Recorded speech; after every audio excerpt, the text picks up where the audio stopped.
Pembelian kurban ini diambil daripada sejarah Khalilullah Nabi Ibrahim alaihissalam. Nabi Ibrahim alaihissalam ini sudah lama menginginkan anak, puluhan tahun, bahkan ada yang katakan 86 tahun tidak punya anak. Berdoalah Nabi Ibrahim kepada Allah, Rabbi habli minas solihin, ya Rabbku berikanlah aku keturunan yang soleh ya Allah. Maka ketika Allah kabulkan, diberilah nama anak itu Ismail, yang artinya Allah telah mendengar. Begitu Ismail beranjak dewasa dan sayang Ibrahim sedang tertumpah ruah, maka ketika itu datanglah perintah Allah Subhanahu wa taala. Allah uji iman Ibrahim. Maka dalam surah As-Saffat ayat 102, ya bunayya inni ara fil manam, wahai anakku sesungguhnya aku melihat dalam mimpi nak, untuk menyembelih kamu. Fanzur maza tara, fikirkan oleh kamu nak, bagaimana pendapatmu tentang perintah Allah dalam mimpi ini. Maka anaknya mengatakan, ya abatif'al ma tu'maru satajiduni insyaallahu minas sabirin. Wahai bapak, lakukanlah kalau memang itu perintah Allah.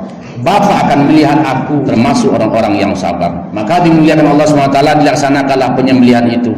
Tetapi singkat cerita, Allah SWT telah mengatakan Nabi Ibrahim ini lulus daripada ujian. Ismail tidak jadi disembelih, yang tersembelih adalah kibas dari surga. Dan itulah menjadi ibadah kurban kepada umat Islam sampai akhir zaman nanti. Hadirin yang muliakan Allah Subhanahu wa taala, hikmah yang kita ambil daripada kisah ini banyak sekali. Di antaranya pertama, ketaatan Ibrahim kepada Allah Subhanahu wa taala.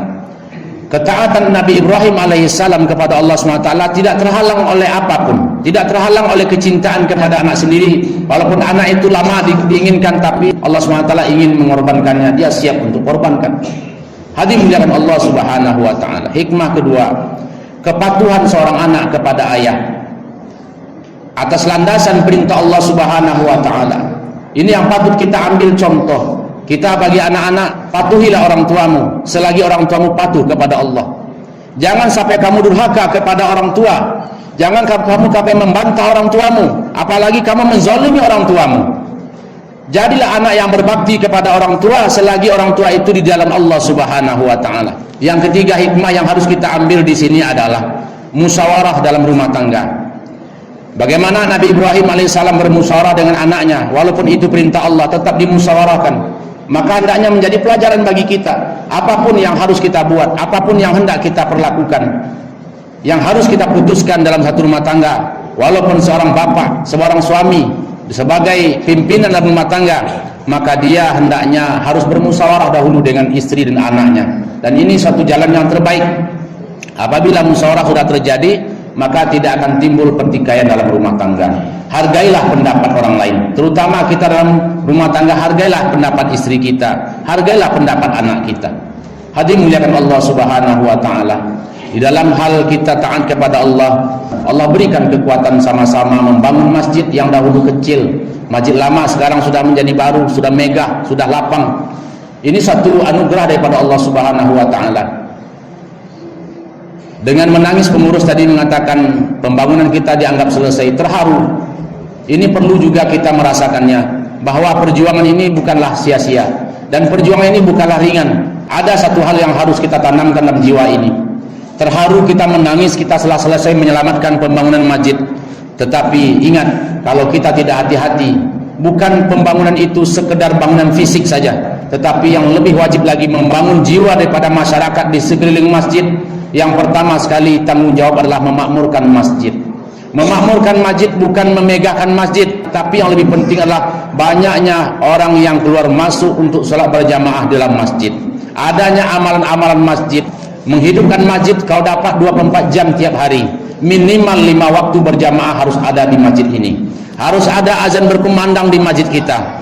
Begitu azan berkumandang, hadirin mulia, kata Nabi, setan akan lari terbirit-birit. Tetapi apabila satu kampung tidak ada lagi azan berkumandang di masjid, maka setan masuk kampung kita.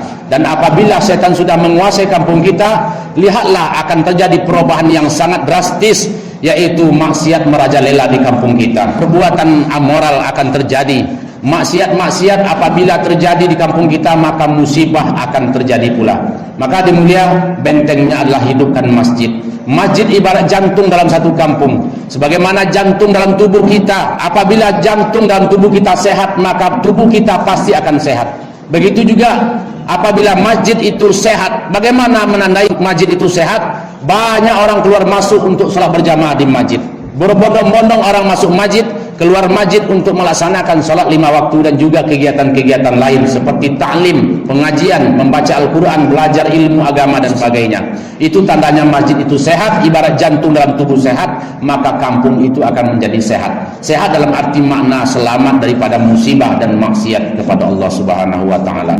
Hadirin dimuliakan Allah Subhanahu wa taala. Jadilah keluarga kita hendaknya mencontoh keluarga Nabi Ibrahim alaihissalam. Seorang orang tua bertanggung jawab kepada anaknya. Dan doa Nabi Ibrahim, Rabbi habli minas solihin, hendaklah menjadi doa kita juga. Doa kita kepada Allah Subhanahu wa taala, lalu usaha untuk anak kita semoga menjadi anak yang soleh. Bagaimana kita menjadi tanggung jawab di hari akhirat nanti bahwa Allah berikan amanah anak kepada kita, maka jangan kita sia-siakan anak itu. Mari kita didik anak-anak kita kepada agama. Bapak Ibu yang dimuliakan Allah Subhanahu wa taala, hari ini banyak cenderung umat Islam membiarkan anaknya berkembang begitu saja, mengikuti arus perkembangan zaman, sehingga banyak di antara anak-anak kaum muslim hari ini tidak menjadi orang Islam.